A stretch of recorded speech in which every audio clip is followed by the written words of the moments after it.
ممثل کائنات سید محمد عظیم برخیا، قلندر بابا اولیاء رحمۃ اللہ علیہ۔ نوع انسان میں زندگی کی سرگرمیوں کے پیش نظر طبائع کی مختلف ساخت ہوتی ہے۔ مثلاً ساخت الف، بے، پے، چے وغیرہ وغیرہ۔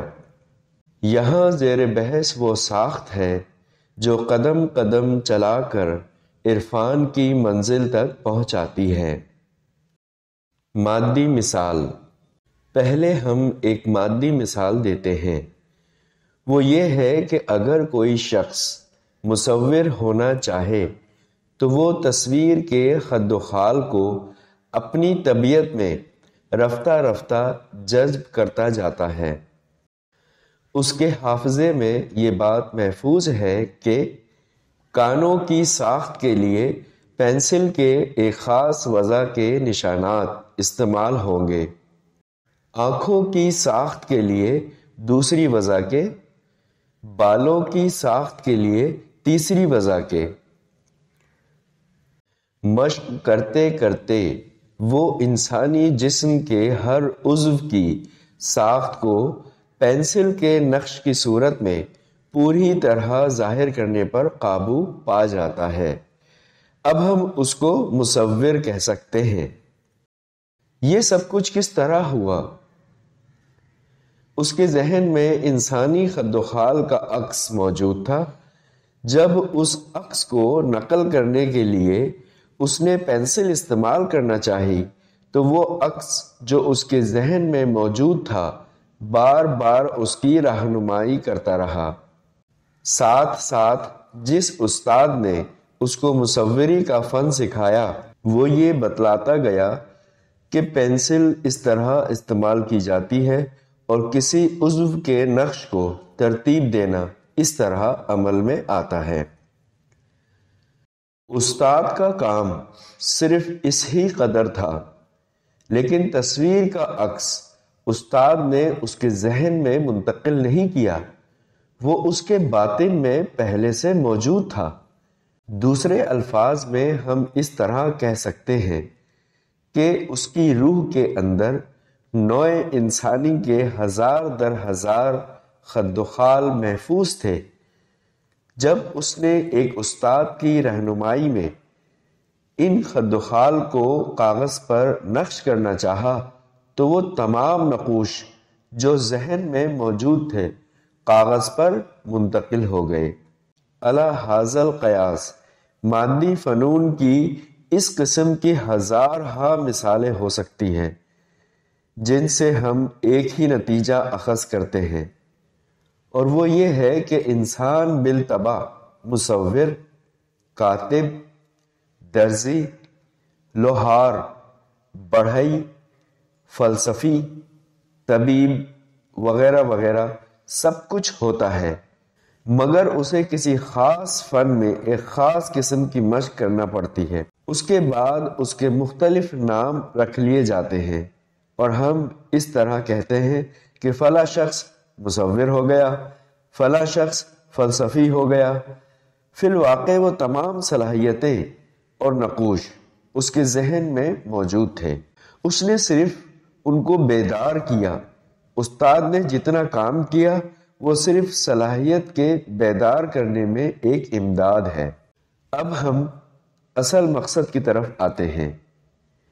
جس طرح کوئی شخص مصور، کاتب یا فلسفی ہوتا ہے، اسی طرح بالطبع اپنی روح کے اندر ایک عارف، ایک روحانی انسان، ایک ولی، ایک خدا شناس، ایک پیغمبر خاص قسم کے روحانی نقوش اور خاص قسم کی روحانی صلاحیتیں لیے ہوتا ہے۔ یہاں کوئی پیغمبر زیر بحث اس لیے نہیں کہ پیغمبری ختم ہو چکی ہے، صرف روحانی انسان، اس کا نام کچھ بھی ہو، ہمارا مطمع نظر ہے۔ اب ہم صلاحیتوں کا ذکر الف سے شروع کرتے ہیں۔ الف، ایک انسان کیا ہے؟ ہم اس کو کس طرح پہچانتے ہیں اور کیا سمجھتے ہیں؟ ہمارے سامنے ایک مجسمہ ہے جو گوشت پوست سے مرتب ہے۔ طبی نقطہ نظر سے ہڈیوں کے ڈھانچے پر رگ پٹھوں کی بناوٹ کو ایک جسم کی شکل و صورت دی گئی ہے۔ ہم اس کا نام جسم رکھتے ہیں اور اس کو اصل سمجھتے ہیں۔ اس کی حفاظت کے لیے ایک چیز اختراع کی گئی ہے جس کا نام لباس ہے۔ یہ لباس سوتی کپڑے کا، اونی کپڑے کا یا کسی کھال وغیرہ کا ہوا کرتا ہے۔ اس لباس کا محض استعمال صرف گوشت پوست کے جسم کی حفاظت ہے۔ فی الحقیقت اس لباس میں اپنی کوئی زندگی یا اپنی کوئی حرکت نہیں ہوتی۔ جب یہ لباس جسم پر ہوتا ہے تو جسم کے ساتھ حرکت کرتا ہے، یعنی اس کی حرکت جسم سے منتقل ہو کر اس کو ملی، لیکن در حقیقت وہ جسم کے اعضاء کی حرکت ہے۔ تشریح: حرکت کیا ہے؟ آدمی لائٹ یعنی روح ہے اور لائٹ کہیں سے آ رہی ہے۔ اگر لائٹ کا آنا موقوف ہو جائے تو 1000 بلب اندھیرے میں تبدیل ہو جائیں گے، یعنی روشنی نہیں ہوگی۔ اسی طرح اگر آدمی کے اندر زندگی کے یونٹ منقطع ہو جائیں تو پھر جسم ڈیڈ باڈی ہو جائے گا۔ جس طرح بجلی نہ ہونے سے بلب بے جان ہے، یعنی کرنٹ کی رو اس نظام سے قطع تعلق کر لیتی ہے۔ قارئین، زندگی کیا ہے؟ کرنٹ ہے۔ کرنٹ کی ترسیل کیسے ہو رہی ہے؟ تار در تار ایک دوسرے سے مل کر کرنٹ کی ترسیل کو جاری رکھتے ہیں۔ سوچئے، تفکر کیجئے، گھر میں بجلی کی ترسیل کے نظام کو دیکھیے۔ رگوں کے جال کے ایک دوسرے سے تعلق قائم ہونے پر تفکر کیجئے تو اس کی ذات جنریٹر ہے۔ آدمی کے اندر روشنی کا اصل نام نور ہے، جو مادی دنیا میں روشنی کے نام سے متعارف ہے۔ جب ہم ہاتھ اٹھاتے ہیں تو آستین بھی گوشت پوست کے ہاتھ کے ساتھ حرکت کرتی ہے۔ یہ آستین اس لباس کا ہاتھ ہے جو لباس جسم کی حفاظت کے لیے استعمال ہوا ہے۔ اس لباس کی تعریف کی جائے تو یہ کہا جائے گا کہ جب یہ لباس جسم پر ہے تو جسم کی حرکت اس کے اندر منتقل ہو جاتی ہے، اور اگر اس لباس کو اتار کر چارپائی پر ڈال دیا جائے یا کھوٹی پر لٹکا دیا جائے تو اس کی تمام حرکتیں ساقط ہو جاتی ہیں۔ اب ہم اس لباس کا جسم کے ساتھ موازنہ کرتے ہیں۔ اس کی کتنی ہی مثالیں ہو سکتی ہیں، یا صرف ایک مثال دے کر صحیح مفہوم ذہن نشین ہو سکتا ہے۔ وہ یہ ہے کہ آدمی مر گیا، مرنے کے بعد اس کے جسم کو کاٹ ڈالیے، ٹکڑے کر دیجئے، گھسیٹیے، کچھ کیجئے، جسم کی اپنی طرف سے کوئی مدافعت، کوئی حرکت عمل میں نہیں آئے گی۔ اس مردہ جسم کو ایک طرف ڈال دیجئے تو اس میں زندگی کا کوئی شائبہ، کسی لمحے بھی پیدا ہونے کا کوئی امکان نہیں ہے۔